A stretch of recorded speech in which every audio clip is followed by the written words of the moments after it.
दोस्तों, अभी अभी बहुत बड़ी खबर निकल कर आ रही है जो कि बांग्लादेश के ऊपर है। भारत ने भोजन पानी कर दिया बंद, सब कुछ ब्लॉक कर दिया है। अब कैसे जी पाएगा बांग्लादेश? इस समय बहुत बड़ी खबर निकल कर आ रही है कि भारत ने टमाटर, आलू, प्याज, इसके साथ साथ मसाले, सब कुछ ट्रांसपोर्टिंग का काम बांग्लादेश के लिए बंद कर दिया है। जैसा कि आप लोगों को पता है, बांग्लादेश में पहले इन सब चीजों का उत्पादन काफी ज्यादा होता था, लेकिन इस समय बांग्लादेश खुद परेशान है। ना ही उतना ज्यादा उत्पादन कर पता है खाद्य पदार्थों का, और ना ही कहीं से मंगवा पा रहा है, तो इसलिए वह अब भूखा मरने वाला है। दोस्तों, आर के बीपी डेली न्यूज में आपका स्वागत है। अभी अभी एक बड़ी न्यूज निकल कर आ रही है कि बांग्लादेश की नई सरकार ने भारत से अकड़ दिखाकर गलतियां की है। अब इसका भुगतान सिर्फ बांग्लादेश की नई सरकार ही नहीं, बल्कि बांग्लादेश की जनता को भी करना पड़ सकता है।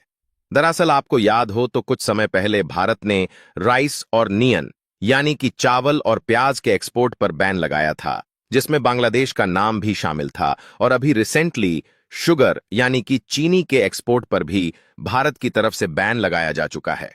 और अब जाकर के एक और इंपॉर्टेंट प्रोडक्ट भारत की तरफ से लगभग रुक चुका है, जो कि बांग्लादेश में एक बड़े स्केल पर एक्सपोर्ट किया जाता था। और अब चीन की गोद में बैठी बांग्लादेश की नई सरकार घुटनों पर आती हुई नजर आ रही है।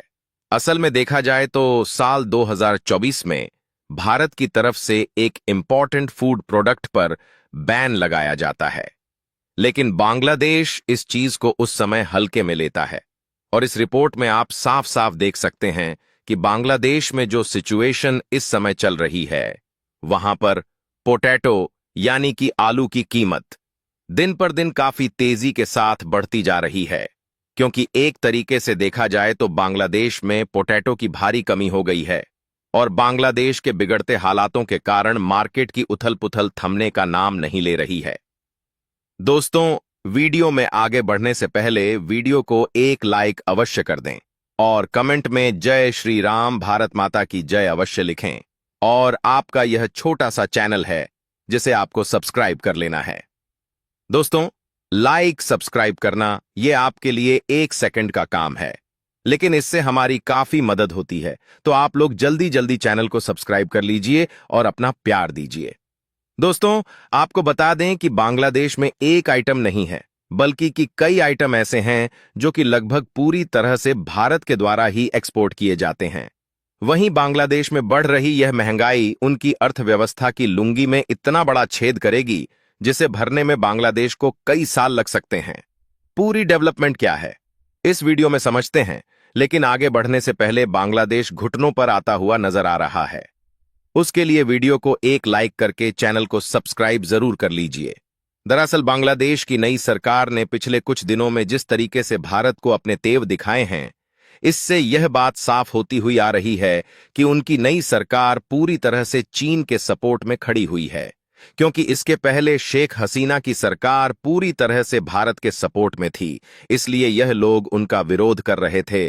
और उनके सत्ता से जाने के बाद जिस तरीके से बांग्लादेश के हालात चल रहे हैं, इससे एक तरफ पाकिस्तान मजा ले रहा है, वहीं दूसरी तरफ उनकी नई सरकार का झुकाव चीन की तरफ देखने को मिल रहा है। और यह भी हो सकता है कि चीन, जो बार बार अपने नेवल बेस को बांग्लादेश में बनाने की कोशिश कर रहा है, उसमें भी चीन को कामयाबी मिल जाए। क्योंकि जब शेख हसीना सत्ता में थी, तो उन्होंने चीन को इन मामलों में कई बार फटकार लगाई बीकी, और उन्होंने चीन को सीधा कड़ा जवाब देते हुए बता दिया था कि वह जो भी इस तरीके की पार्टनरशिप करेगी, वह भारत के साथ करेंगी। और उसमें चीन थोड़ा सा भी पैर नहीं मार पा रहा था।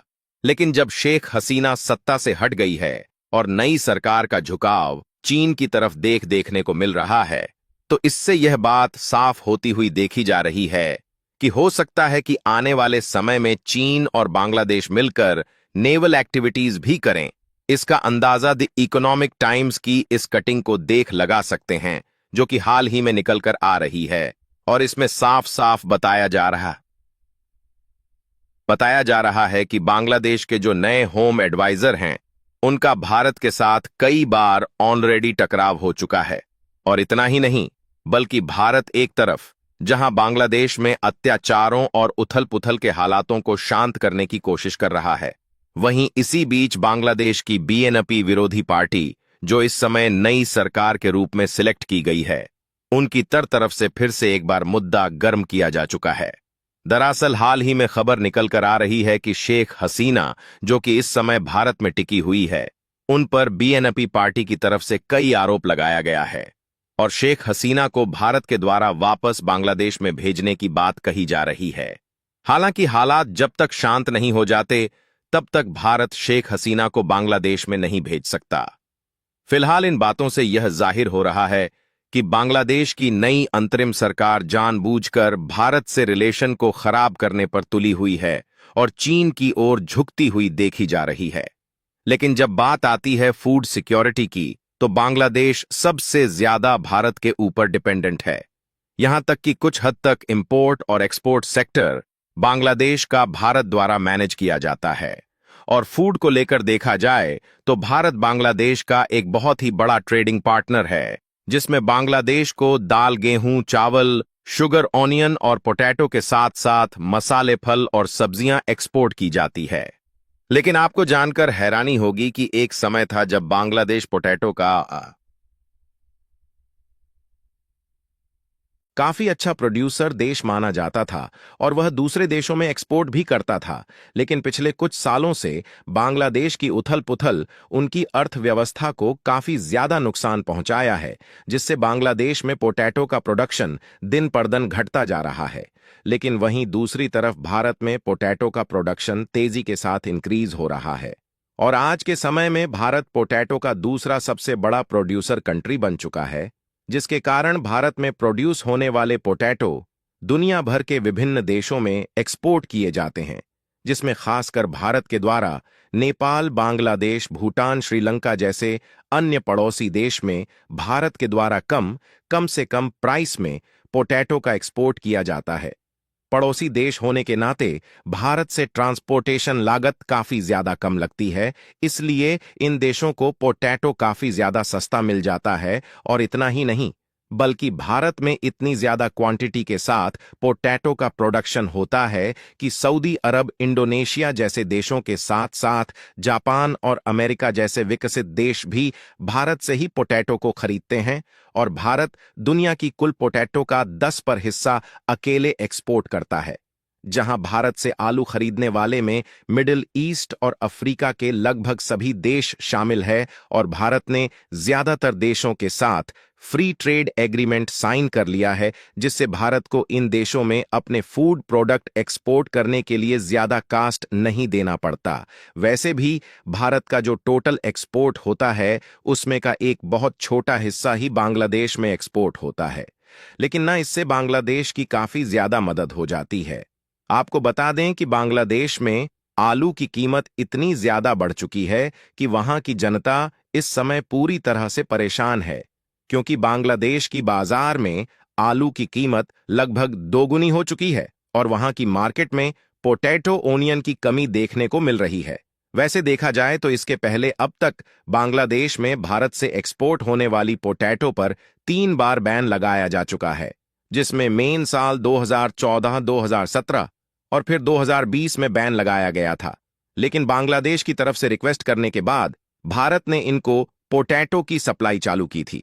लेकिन बांग्लादेश के इन हालातों के कारण भारत की तरफ से पोटैटो के साथ अन्य सभी फूड प्रोडक्ट का एक्सपोर्ट बहुत ही कम हो चुका है। और वहीं दूसरी तरफ यूरोपीय यूनियन के इटली और जर्मनी जैसे लगभग सभी देशों में इंडियन पोटैटो की डिमांड बढ़ रही है और भारत का एक्सपोर्ट भी इंक्रीज हो रहा है, क्योंकि भारतीय पोटैटो की क्वालिटी अच्छी और दूसरे देशों की अपेक्षा सस्ती होने के कारण यूरोपीय देश भारत से ही पोटैटो को खरीदना पसंद कर रहे हैं। बाकी इन हालातों के बीच यदि बांग्लादेश के साथ भारत के रिलेशन खराब भी होते हैं और भारत से पोटैटो एक्सपोर्ट पूरी तरह से बंद हो जाता है, तब भी भारत के फूड सिक्योरिटी पर कोई भी असर नहीं पड़ेगा। और आप लोगों को क्या लगता है कि बांग्लादेश के हालात जिस तरह से बिगड़ रहे हैं, इनकी इकोनॉमिक्स दोबारा से सुधरेगी और भारत के साथ रिलेशन मजबूत हो पाएंगे या नहीं? अपनी राय कमेंट में जरूर बताएं और इस वीडियो को लाइक करके अपने मित्रों तक शेयर जरूर करें ताकि उन्हें भी जान मिल सके। साथ ही चैनल को सब्सक्राइब करके बेल आइकन को ऑनल पर जरूर सेलेक्ट करें। दोस्तों, मिलते हैं नेक्स्ट वीडियो में। तब तक के लिए जय हिंद, जय भारत, वंदे मातरम।